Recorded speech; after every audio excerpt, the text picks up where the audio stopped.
நீங்கள் நினச்சது ரொம்பவும் தப்பு. இந்த பதிவில் உங்களுக்கு ஒரு தண்டனை இருக்குது. அந்த தண்டனையை நீங்கள் இன்னைக்கு ஏற்றுக்கணும். உங்கள் சங்கடங்கள் தீர்க்கப்படுமா? நிச்சயம் உங்கள் காயத்துக்கு மருந்து இருக்குது. உங்கள் பிரச்சனைக்கு கர்மா காரணம் இல்லை. உங்களை சாயப்பா காப்பாற்றுவாரா, காப்பாற்ற மாட்டாரா? வார்த்தைகள் பழசு, ஆனால் புது புது அர்த்தங்கள் நிறைந்தது. தப்பிக்கணும்னு நினைக்காதீங்க. அடி பலமாக தான் இருக்கும். தப்பு கணக்கை போட்டு வாழ்க்கை வாழ்ந்துக்கிட்டு இருக்கீங்க. நீங்கள் பண்ணுறது 100% சரியில்லை. இனி என்ன நடக்க போகுது தெரியுமா?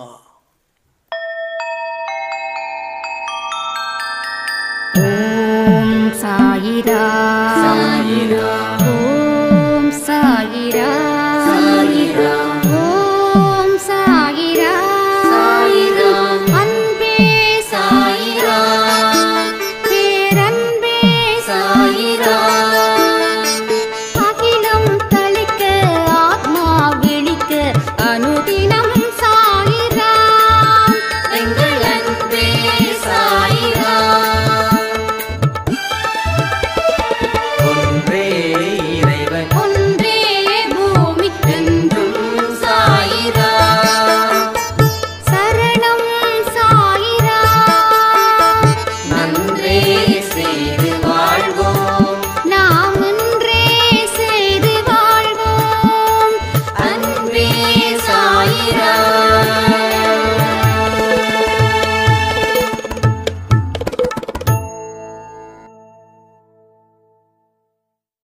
சாயிரா,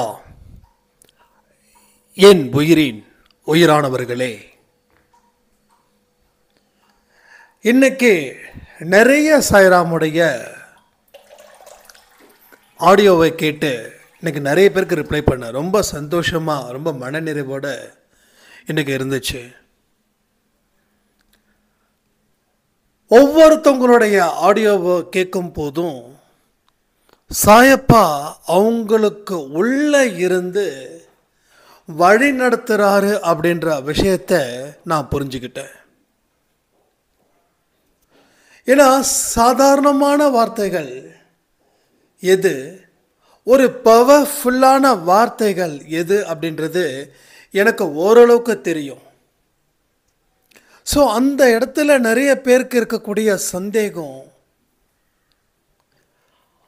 அவங்களுக்கு சாயப்பா எந்த மாதிரியான ஒரு கிளாரிஃபிகேஷனை கொடுத்துருக்காரு, அவங்க இந்த பதில்களால் எவ்வளோ பெரிய ஒரு சந்தோஷம் அடைஞ்சாங்க அப்படின்னு நினைக்கும் போது, நம்ம அன்பே சாய குடும்பத்தில் சாயப்பா எவ்வளவு கேரிங்காக இருக்காரு, இங்கே இருக்கக்கூடிய அத்தனை பேரையும் நல்லபடியாக வாழ வைப்பதற்கு அவர் எவ்வளோ சிரமப்படுறாரு அப்படின்னு நினைக்கும் போது என் கண்ணு கலங்குச்சு. ஒரு சாய்ராமோட வாழ்க்கையில் அது ஒரு பெரிய அதிசயம். இந்த சாய்ராமை எல்லாருமே ஓரங்கட்டி அசிங்கப்படுத்த முயற்சி பண்ணாங்க. இவங்களும் சாய்பாவோட தீவிரமான ஒரு பக்தர். நிறைய போராட்டங்கள், தன்னை தட்பான ஒரு பெண்ணாக அந்த குடும்பம் அவங்கள பெரிய அளவில் ஒரு சோதனையை கொண்டு வந்து அந்த அவங்களோட பெயரை கெடுக்கணும்னு சொல்லி பிளான் பண்ணி கணவர்கிட்ட இருந்து பிரிக்கணும், கணவர் வெறுக்கிற மாதிரி சில பிளான்லாம் செஞ்சாங்க. ஆனால் இந்த சாய்ராம் எதற்கும் பயப்படலை.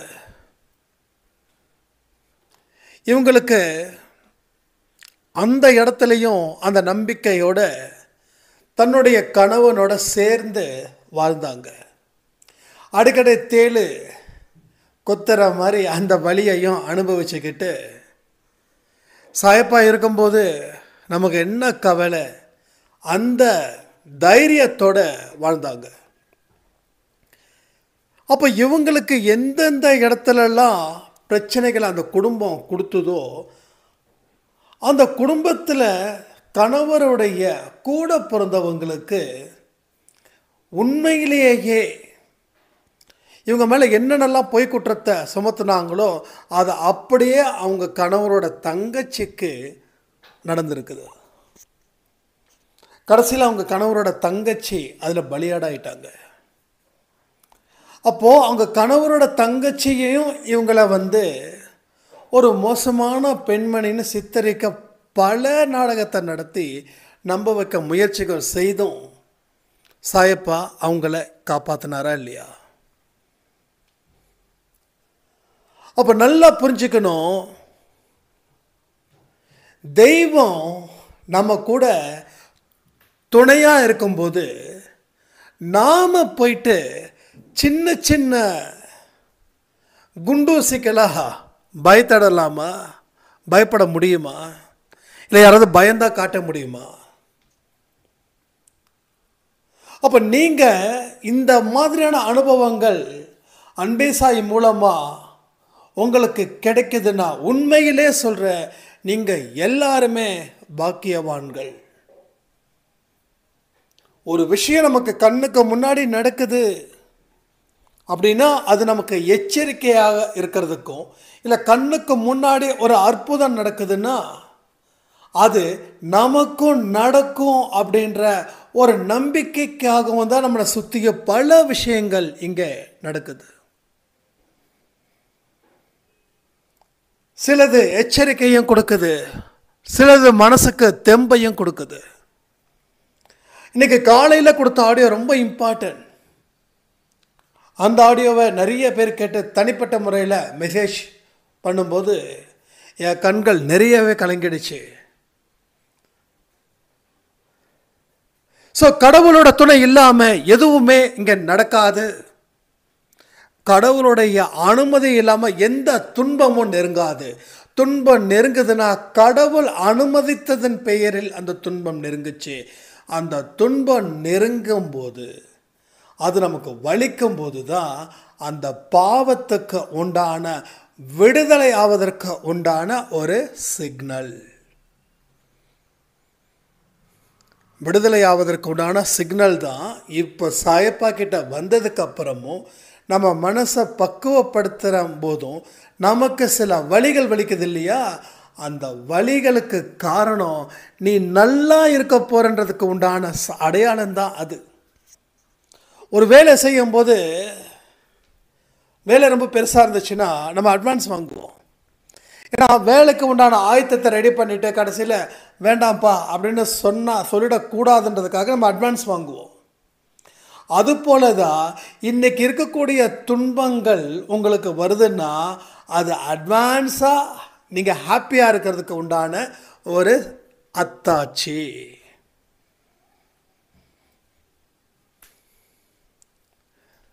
அப்போ நானும் துன்பத்தில் இருக்கிறேன் அப்படின்னா எனக்கு ஏதோ ஒரு நல்லது நடப்பதற்கு உண்டான ஒரு அட்வான்ஸ் தான் இந்த துன்பம்.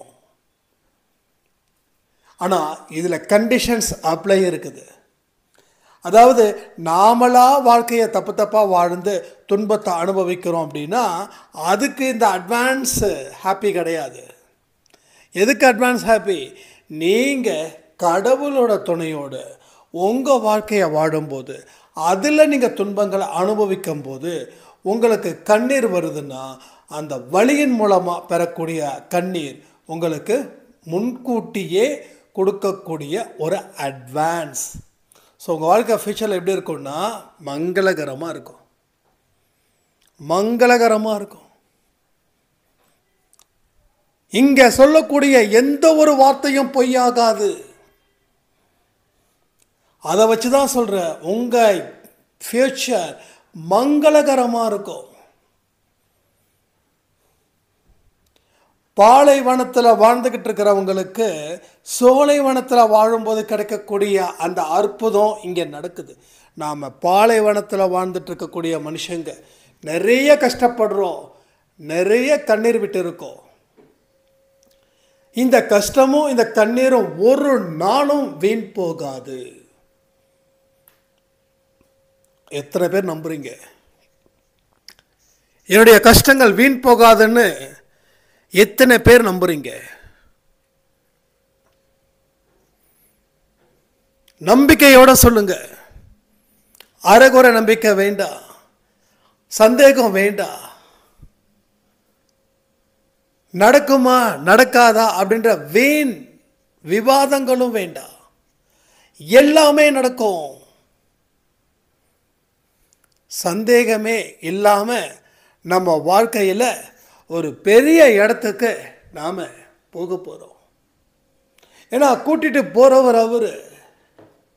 ஸோ முன்னாடி நின்று வழி நடத்துகிறவர் அவர். அவருக்கு பின்னாடி நம்ம போகும்போது அதில் வரக்கூடிய சில கஷ்டம், சில துன்பம், அது எல்லாத்தையும் பொறுத்துக்கிட்டு தான் நம்ம போகணும். ஏன்னா அந்த இடம் அப்படிப்பட்டது.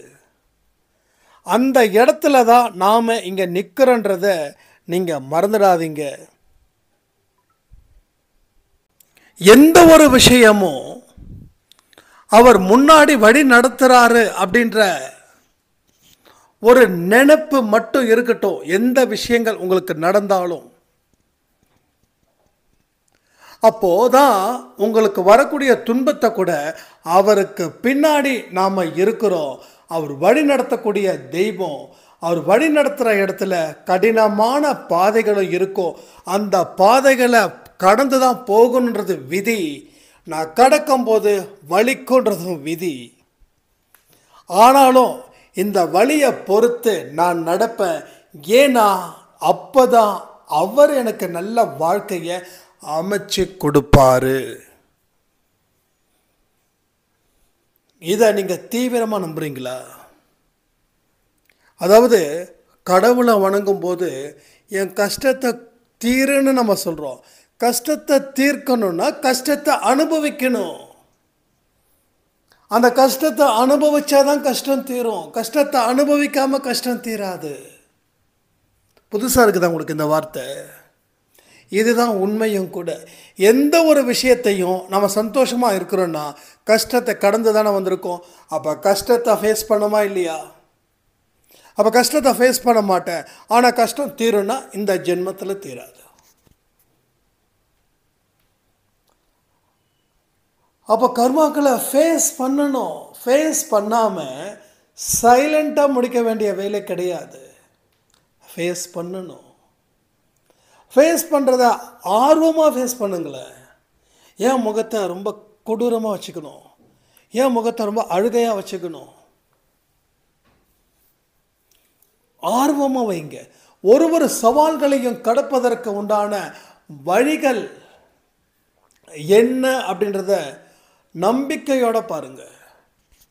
நீங்கள் பார்க்குற பார்வையை பொறுத்து அது கடக்க முடியுமா, கடக்க முடியாதா? நீங்கள் செய்யக்கூடிய வேலையை பொறுத்து அந்த வேலை செய்ய முடியுமா, வேலை செய்ய முடியாதா? ஸோ எல்லாமே என்னது, நம்ம மனசுலையும் நம்ம எண்ணத்துலேயும் நம்ம செயலில் தான் அத்தனை விஷயங்களும் அடங்கி இருக்குது. எல்லா விஷயங்களும் அங்கே தான் அடங்கி இருக்குது. நாம் இது தெரியாமல் இன்னும் எத்தனை நாளைக்கு தான் காலத்தை கழிக்க போகிறோன்னு தெரியல. இருக்கக்கூடிய ஒரு பெரிய கஷ்டம் என்ன அப்படின்னா, இதை தெரியாமல் இன்னும் எத்தனை நாள் தான் இந்த காலத்தை கடக்க போகிறோம். ஸோ இது தெரியாமல் தான் இத்தனை வருஷத்தை நம்ம வீணாக்கணும். ஆனால் தெரிஞ்சும் நம்ம வீணாக்கிறது தப்பா இல்லையா? நீங்களே சொல்லுங்க. அப்போ போதும் காலத்தை வீணாக்குனது. இனி காலத்தை சரியாக பயன்படுத்திக்கிட்டு வாழ்க்கையில் இருக்கக்கூடிய பிரச்சனைகளை ஃபேஸ் பண்ணுவோம். ஃபேஸ் பண்ணதான் பிரச்சனைகள் தீரும்.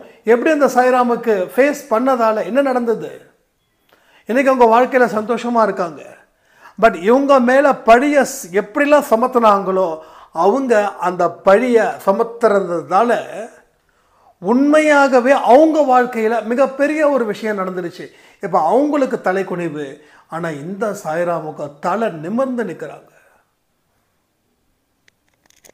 அப்போ கடவுள் யாரை காப்பாற்றுறாரு, யாரை காப்பாற்றல அப்படின்னா, நம்பிக்கையோட தன்னுடைய வேலைகளை கடவுளோட வழியில் செய்கிறவர்களை கடவுள் காப்பாற்றுறாரு. எதுவுமே செய்யாமல் நம்பிக்கையே இல்லாமல் இருக்கிறவங்கள கடவுள் போதுமான அளவுக்கு தகவல்களை கொடுத்துக்கிட்டே இருக்காரு. கைவிடலை, தகவல்களை கொடுத்துட்டு இருக்காரு. ஒரு 70 வயசு அம்மா இன்னைக்கு சொல்கிறாங்க, எனக்கு நிறைய விஷயங்கள் இங்கே புதுசாக இருக்குது, ஆனால் இதை வச்சு என்னால் என்ன செய்ய முடியும், எனக்கு வயசாக 70 ஆயிடுச்சுன்றாங்க. அப்போ கடவுள் கைவிடலை, கடவுள் இன்ஃபர்மேஷன் கொடுத்துக்கிட்டே இருக்கார்.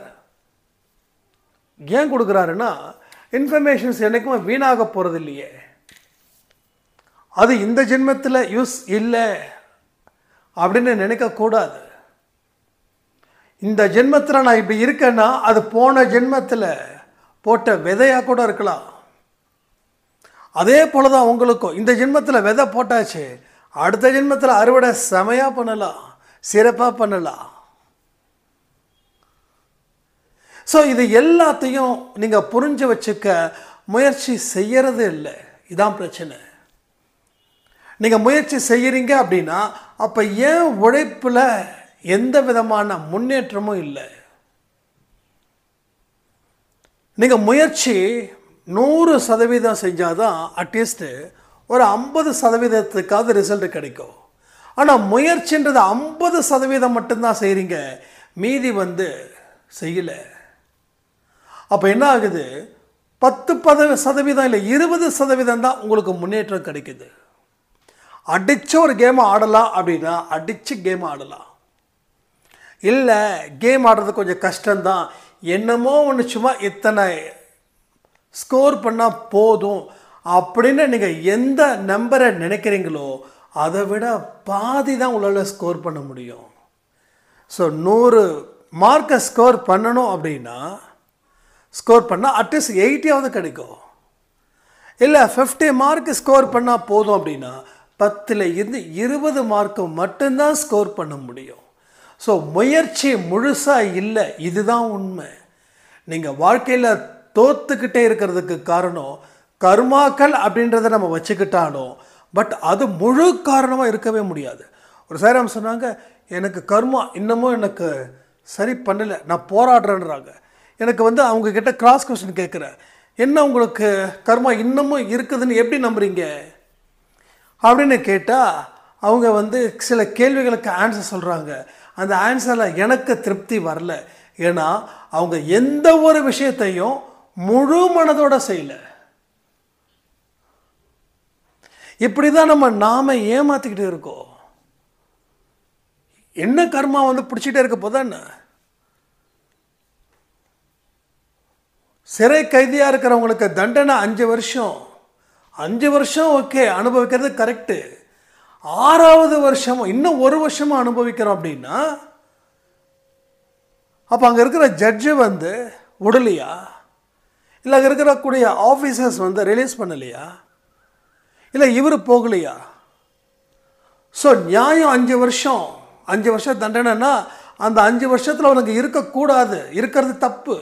அப்போ எக்ஸ்ட்ரா 1 வருஷம் இருக்கிறாருன்னா அப்போ வேறு ஏதோ தப்பு செஞ்சுருக்காங்க, அதனால் அவரோட தண்டனையோட நீட்டிப்பு 1 வருஷம் அதிகமாகிடுச்சுன்னு தான் அர்த்தம். அப்போ கர்மாக்கள் என்றைக்கோ தீர்ந்துடுச்சு, ஆனாலும் இன்னமும் எனக்கு துன்பங்கள் இருக்குதுன்னா நீங்கள் உங்கள் சைடில் இருக்கக்கூடிய மிஸ்டேக்ஸ்ன்றது ஏகப்பட்டது இருக்குது. அது பேசினா தான் உங்களுக்குள்ளே புரியுது. அப்போ உங்கள்கிட்ட கிராஸ் கொஸ்டின்ஸ் நிறைய கேட்குறோம். என்ன அப்படின்னு கேட்டால் அதுக்கு பதில் திருப்திகரமாக இல்லை. எனக்கு அரகுர மனசோடு செய்கிறாங்க. அந்த அரகுர மனசில் எந்த விதமான ஒரு முன்னேற்றமும் இல்லை. என்ன செய்கிறான் பண்ணுறது, வாழ்க்கையில் பிரச்சனைகள் வந்துக்கிட்டு தான் இருக்குது. அப்போ எனக்கு கர்மாக்கள் முடியலன்னா பிரச்சனை ஏன் வருது? கர்மாக்கள் தான் உண்மையாக காரணமாக இருக்கா, இல்லை நாம் சரியாக வாழ முடியாமல் புதுசாக நாமளே பிரச்சனைகளை உருவாக்கிக்கிட்டு இருக்கோமா நமக்கே தெரியாமல்? என்ற அச்சம் எனக்கு வந்த உடனே நான் கேள்விகள் கேட்கும்போது நான் என்ன நினைச்சேனோ அதுதான் அங்கே நடக்குது. பிரச்சனைகளை சமாளிக்க முடியல. பிரச்சனையை சமாளிக்கிறதா நினைக்கிறாங்க, ஆனால் பிரச்சனையை அதிகரிச்சுக்கிட்டே அவங்க வாழ்ந்துட்டு இருக்காங்க. பிரச்சனையை அதிகரிச்சுக்கிட்டே வாழ்ந்துக்கிட்டு இருக்காங்க. நாம் நினைக்கிறோம் கரெக்டாக இருக்குதுன்னு. நீங்கள் நினைக்கிறீங்க நான் கரெக்டாக இருக்கேன், ஆனால் ஏன் எனக்கு தடைகள் இவ்வளோ வருதுன்னு. அதுக்கு நீங்கள் காரணமும் சொல்லலாம், கருமான காரணத்தை சொல்லலாம். ஆனால் நான் சொல்கிறேன், நீங்கள் கரெக்டாக இருந்தா ஏன் கரெக்டாக இல்லை? அப்போ நீங்கள் கரெக்டாக இருக்கீங்க, ஆனால் கரெக்டாக இல்லைன்னா உண்மையிலேயே நீங்கள் கரெக்டாக இருக்கீங்களான்ற கேள்விக்கு பதில்கள் சொல்ல முடியுமா? சொல்லக்கூடிய விஷயத்தை ஃபாலோ பண்ணுறீங்களா? ஏன் சில நேரத்தில் எரிமலை மாதிரி வெடிக்கிறோம்? ஏன் சில நேரத்தில் பதட்டப்படுறோம்? ஏன் சில நேரத்தில் பயப்படுறோம்? ஏன் சில நேரத்தில் கவலைப்பட்டு கண்ணீர் விட்டுட்டு இருக்கோம்? உங்கள் வாழ்க்கை நல்லபடியாக நடக்கும் அப்படின்னு முடிவு பண்ணியாச்சு, ஆனாலும் ஏன் உங்களுக்கு இந்த மாதிரியான சில எதிர்மறை எண்ணங்கள் வந்துக்கிட்டு இருக்குது? அப்போது நீங்கள் முழு முயற்சியோட எந்த ஒரு விஷயத்தையும் செய்யலை.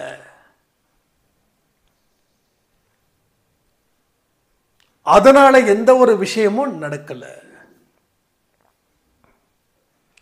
இன்னைக்கு கிட்டத்தட்ட 10-20 பேர்கிட்ட கேட்டதால தான் எனக்கே கொஞ்சம் அதிர்ச்சியானது உண்மை. இன்னைக்கு ஏன் சாயப்பா இந்த இவ்வளோ நேரத்தை ஒதுக்க வச்சாருன்னு எனக்கு இப்போ தான் புரியுது. ரொம்ப நாள் ஆச்சு அன்பே சாயில் சில பேரோட கேள்விகளுக்கு பதில்கள் சொல்லும்போது, சரி நாம தான் ஆடியோ கொடுத்துட்ருக்கோமே, புதுசாக என்ன சொல்ல போகிறேன்னு. ஆனால் இங்கே உங்களுக்குள்ளேயே ஒரு விஷயத்தை உருவாக்கி அதை நீங்கள் சரி பண்ணுறீங்க. அது முற்றிலும் தவறு. இப்போ நான் சொல்கிறேன், முற்றிலும் தவறு. துன்பங்கள் இன்னைக்கு வரைக்கும் நான் இப்போயும் சொல்கிறேன், அன்பை சாயில் 1 வருஷம் 2 வருஷம் இப்போ ஃபஸ்ட்டு 3 மாதம் கேட்குறவங்களுக்கு கூட நான் இது பண்ணலை. ஆனால் 1 வருஷமாக நான் இருக்கேன், எனக்கு பிரச்சனைகள் இருக்குதுன்னா தயவு செய்து சொல்கிறேன், எனக்கு வாட்ஸ்அப்பில் ஆடியோ அனுப்புங்க. வாட்ஸ்அப்பில் ஆடியோ அனுப்புங்க. நான் பார்க்குறேன்னா இன்றைக்கி அனுப்புகிறீங்களா, நாளைக்கு வரைக்கும் வெயிட் பண்ணுங்கள். நாளைக்கு வரைக்கும் நான் கேட்கலையா, அடுத்த நாள் மறுபடியும் அனுப்புங்க. ஏன்னா நீங்கள் அனுப்புகிறத நான் எப்போ கேட்கணுன்றது கடவுளோட விதி. ஏன்னா கடவுள் நீங்கள் எந்த அளவுக்கு பொறுமையாக இருக்கிறீங்கன்றதை யோசிக்க வைக்கிறாரு. இது என் மேலே எந்த குத்தமும் இல்லை. புரியுதா உங்களுக்கு? ஸோ எல்லாமே அவருடைய ஆணையின்படி தான் இங்கே நடக்குது. அவருடைய ஆணையின்படி, என்னுடைய விஷயத்தின்படி இல்லை, அவருடைய ஆணையின்படி நடக்குது. அப்போ ஒரு விஷயத்தை என்கிட்ட நீங்கள் கொண்டு வரீங்க அப்படின்னா அது என் பார்வைக்கு படலைன்னா இது சந்தோஷ் மேலே எந்த தப்பும் இல்லை. இது கடவுள் உங்களுக்கோட பொறுமையை சோதிக்கிறாரு. நீங்கள் எந்த அளவுக்கு பொறுமையாக இருக்கிறீங்க அப்படின்றதுக்கு உண்டானது தான். அதனால் எச்சரிக்கையாக ஜாக்கிரதையாக இருங்க. எனக்கு தெரிஞ்சதால நான் சொல்கிறேன், எச்சரிக்கையாக இருங்க. சரி நம்ம அனுப்பிட்டோம், அவர் பார்க்கல, அவர் பார்த்ததுக்கப்புறம் சொல்லட்டும் அப்படின்னா உங்கள் வாழ்க்கையில் உங்களுக்கே விருப்பம் இல்லைன்னு அர்த்தம். இல்லை எனக்கு ஒரு பதில் வேணும் அப்படின்னு நீங்கள் கேட்க ஆரம்பிக்கும்போது பதில்கள் வர வரைக்கும் நீங்கள் காத்துருங்க. இல்லையா உங்களுக்கு அந்த பதில் ஆடியோவில் கிடைக்குதா, கிடைச்சதுக்கப்புறம் அதில் உங்களுக்கு சில பல விஷயங்கள் சுருளுன்னு ஏறுதா, ஏறுச்சுன்னா அது உங்களுக்கு சம்மந்தப்பட்டதுன்னு அர்த்தமாகுது. ஒரு அடி எடுத்து வைக்கும் போதும் உங்களுக்கு கஷ்டங்கள் வருதுன்னு சொல்லி அடியை எடுத்து வைக்காம மட்டும் விட்டுறாதீங்க. இது ரொம்ப முக்கியம். நிறைய பேர் அதை தான் நம்ம இங்கே செஞ்சிட்டு இருக்கோம். ஒரு அடியை எடுத்து வைக்கும் போதும் அந்த துன்பம் எனக்கு துரத்துதே, அதனால் அடியை எடுத்து வைக்க மாட்டேன்னு சொல்லி பிடிவாதமாக நீங்கள் இருந்தீங்கன்னா எந்த துன்பம் துரத்துதோ அந்த துன்பம் உங்களை சூழ்ந்துக்கிட்டு இருக்கும். அப்போ நீங்கள் அடியை எடுத்து வைக்க தான் கடவுள் உங்களை காப்பாற்றுவார். நல்லா புரிஞ்சுக்கணும். கடவுள் யாரை கைவிடுவார், யாரை கைவிட மாட்டான்னு சொல்லியிருக்கேன் இல்லையா? அவர் மேலே நம்பிக்கை வச்சு நீங்கள் ஒரு அடியையும் எடுத்து வைக்கும்போது, நல்லா புரிஞ்சுக்கோங்க, ஒரு அடியை எடுத்து வைக்கும்போது உங்களுக்கு வரக்கூடிய துன்பத்தில் இருந்து அவர் காப்பாற்றுவார். மொத்தமாக ஒரு 100 அடி நீங்கள் கடக்கணும். எத்தனை அடி? 100 அடி கடக்கணும். ஒரு உதாரணத்துக்கு சொல்கிறேன். அப்போது முதல் அடியை எடுத்து வைக்கும்போது நிச்சயமாக சொல்கிறேன், மிகப்பெரிய வலி வரும்.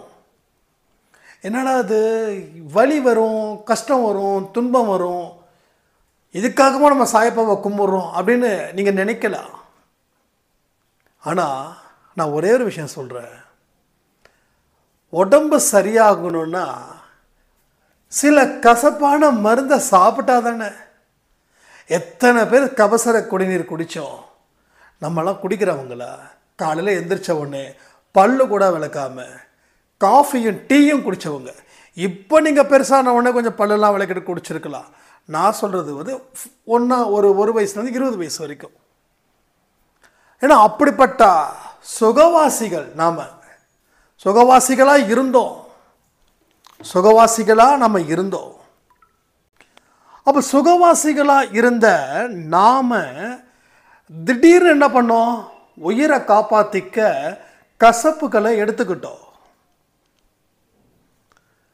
அப்போ இல்லை, கசப்பு எனக்கு வேண்டாம், நான் இஷ்டப்படி தான் நான் இருப்பேன் அப்படின்னு யாருமே கொரோனா வந்த டைமில் யாருமே சொல்லலை. எத்தனையோ கசப்புகளை உள்ள தள்ளணும், துவர்ப்புகளை உள்ள தள்ளணும். ஸோ கொரோனா வரும்போது தான் எல்லாரும் நல்லா இருக்கணும்னு சொல்லி நம்ம வந்து ப்ரே பண்ணோம். ஏன்னா ஒரு ஆளுக்கு வந்துருச்சுன்னா அத்தனை ஆளுக்கு வந்துடும்னு ப்ரே பண்ணோமா இல்லையா? ஐயோ, நான் குடியிருக்கிற வீட்டில் யாருக்கும், தெருவில் யாருக்கும் வரக்கூடாது, நான் குடியிருக்கிற அப்பார்ட்மெண்ட்டுக்குள்ளே யாருக்கும் வரக்கூடாது, இந்த ஊரில் யாருக்கும் வரக்கூடாது, ஏன்னா அந்த ஊரில் ஒருத்தவங்களுக்கு வந்தால் கூட எல்லாத்துக்கும் ஸ்ப்ரெட் ஆகும்னு சொல்லி பயந்து இருந்தோம். அவ்வளோ நல்ல மனுஷங்களாக இருந்தோம் அந்த டைமில். அப்போ அத்தனை கசப்புகளை எடுத்ததாலையும் அவ்வளோ தூரம் அக்கறையோடு எடுத்து உடம்பை பாதுகாத்துக்கிட்டதாலையும் தான் கொரோனா நம்மளை அட்டாக் பண்ணல. எத்தனையோ சொந்தங்கள் போச்சு, எத்தனையோ கண்ணீர். தெரியாதவங்களுக்கும் நம்ம கண்ணீர் விட்டு அழுதோம். அது மறக்கவே முடியாத ஒரு விஷயம். அந்த நியூஸ் பார்க்கும்போதெல்லாம் பாரமாக இருக்கும்.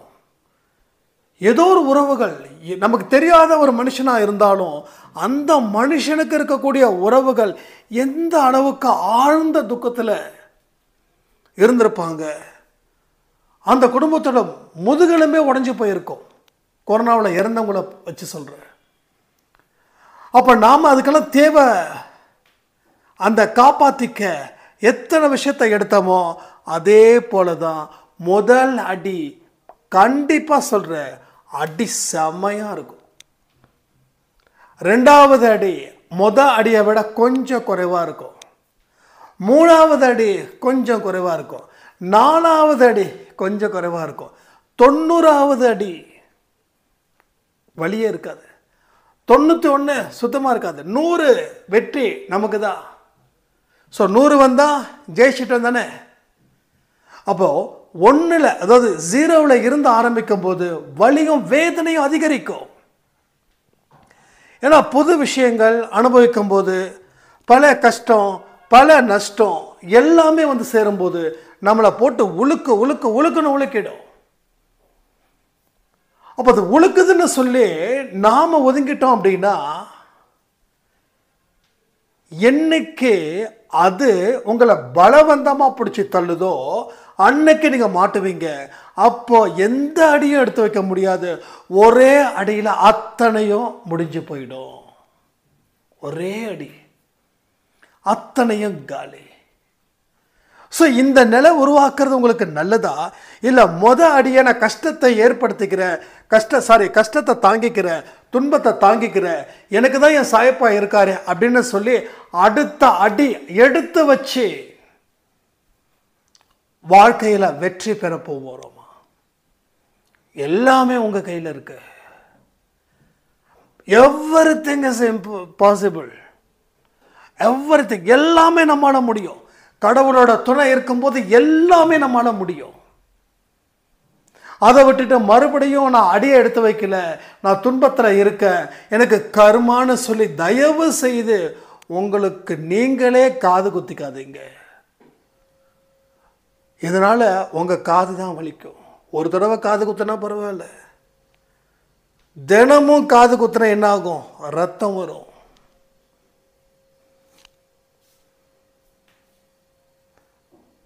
அப்போ நாம் நம்மளை ஏமாத்திக்கிறத நிறுத்தணுமா, இல்லை ஏமாத்திக்கிட்டே இருக்கணுமா? அடுத்தவன் ஏமாத்தினா மட்டும் சும்மா பொங்கி எடுறோமே, நாம் நம்மளை ஏமாத்திட்டு இருக்கும்போது என்னைக்காவது நம்ம கன்னத்தில் பலார்னு ஒன்று விட்டுருக்கோமா? நான் ஒன்று சொல்கிறேன், கேட்குறீங்களா? இனிமே ஒரு ஆடியோவிலையும் ஒரு செயல்முறை விளக்கம்னு ஒன்று இருக்குது. இப்போ நான் என்ன சொல்கிறேன் அப்படின்னா, இத்தனை நாள் நான் என்னை ஏமாற்றிக்கொண்டேன், அதற்கு தண்டனை எனக்கு நானே கொடுக்குறேன் அப்படின்னு உங்கள் கை இருக்கு இல்லையா, அதை கன்னத்தில் பலமாக போட்டுக்காதீங்க தயவுசெய்து. ஓரளவுக்கு அடிச்சுக்கோங்க. என்ன சாய்ராம் அடிக்க சொல்கிறீங்களே அப்படின்னா, அடி வாங்குற புள்ளை தான் ஒழுக்கமாக இருக்கும். அப்போ என்னைக்கு பிள்ளைய தண்டிக்க குச்சி எடுத்து அடிக்கிறானோ அப்போ தான் புள்ள ஒழுக்கமாக இருக்கும். ஸோ நமக்கு நாம தான் அப்பா, நமக்கு நாம தான் குழந்தை. அதனால் கன்னத்தில் ரொம்ப அடிச்சுக்க வேண்டாம். திரும்பவும் சொல்கிறேன், ரொம்ப அடிச்சுக்கிட்டா பலன்னு அதெல்லாம் கிடையாது. ஒன்று ஒரு 3 தோப்பு காரணம் போடுங்க. ரொம்ப வயசானவங்க தயவுசெய்து இதெல்லாம் பண்ணாதீங்க. 3 தோப்பு காரணமோ இல்லை 5 தோப்பு காரணமோ போடுங்க. இல்லையா கன்னத்தில் லைட்டாக அடிச்சுக்கோங்க. ஒரு 2 அடி இல்லை 3 அடி அடிச்சுக்கோங்க. நீங்கள் உணரணும், நீங்கள் உங்களை ஏமாற்றிக்கிட்டீங்கன்றத உணர்றதுக்காக தான் இந்த ஒரு சின்ன பனிஷ்மெண்ட். இல்லைன்னா தலையில் கொட்டு. ஸ்கூலில் சும்மா அடிப்பாங்க இல்லையா டீச்சர்ஸ், சும்மா சல்லுன்னு அந்த மாதிரி மெதுவாக. எப்பயும் சொல்கிறேன், வலிக்கிற அளவில் நீங்கள் உங்களை அடிச்சிக்க கூடாது. ஏன்னா நம்ம சித்திரவதை பண்ணிக்கிறதுக்கு கடவுள் நம்மளை அனுமதிக்கவில்லை. நல்லா புரிஞ்சுக்கணும், கடவுள் நம்மளை சித்திரவதை பண்ணுறதை அனுமதிக்கவே மாட்டார். நம்ம சித்திரவதை பண்ணிக்கிட்டாலும் பாவம். ஒரு அடையாளத்துக்காக நான் சொல்கிறேன், உங்கள் கன்னத்தில் மெதுவாக தட்டி விடுங்க. இல்லை உங்கள் தலையில் 3 கொட்டு மெதுவாக வலிக்காத அளவுக்கு பண்ணுங்க. இல்லையா 10 தோப்பு காரணம் போடுங்க. நல்லா ஹெல்த்தியாக இருக்கிறவங்க, மூட்டு வலி, ரொம்ப வயசானவங்க எதுவும் பண்ணாதீங்க. ஸோ இது ரொம்ப ரொம்ப இம்பார்ட்டன்ட். இனிமேல் ஒரு பதிவிலையும் ஒரு செயலும் இருக்கும். ஏன்னா அன்பே சாய் குடும்பம் ஜம்முன்னு இருக்கணும்ல, சிறப்பாக இருக்கணும்ல, அதுக்காக. ஸோ இனி நம்ம எந்த இடத்துலையும் நம்மளை நாம் ஏமாற்றிக்காம இருக்கணுன்றதுக்காக தான் இதை நான் உங்ககிட்ட சொல்ல வரேன். ஸோ வாழ்க்கையை நல்லபடியாக சூப்பராக செமையாக வாழ்வோமா? வாழ்வதற்கு எத்தனை பேர் தயாராக இருக்கீங்க? கடவுள் உங்களுக்கு கண்டிப்பாக சொல்கிறேன், இந்த ஒரு விஷயத்தின் மூலமாக உங்களுக்கு மிகப்பெரிய ஒரு வாய்ப்பை வழங்க போகிறாருன்றது மட்டும்தான் நிச்சயம். பல கஷ்டங்களை துரத்துவதற்கு காரணம் நாம் எடுக்காத சில முடிவுகளால்.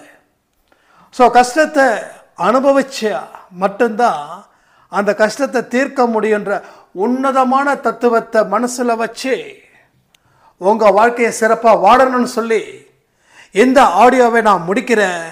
ஜெய் சாய்ராம்.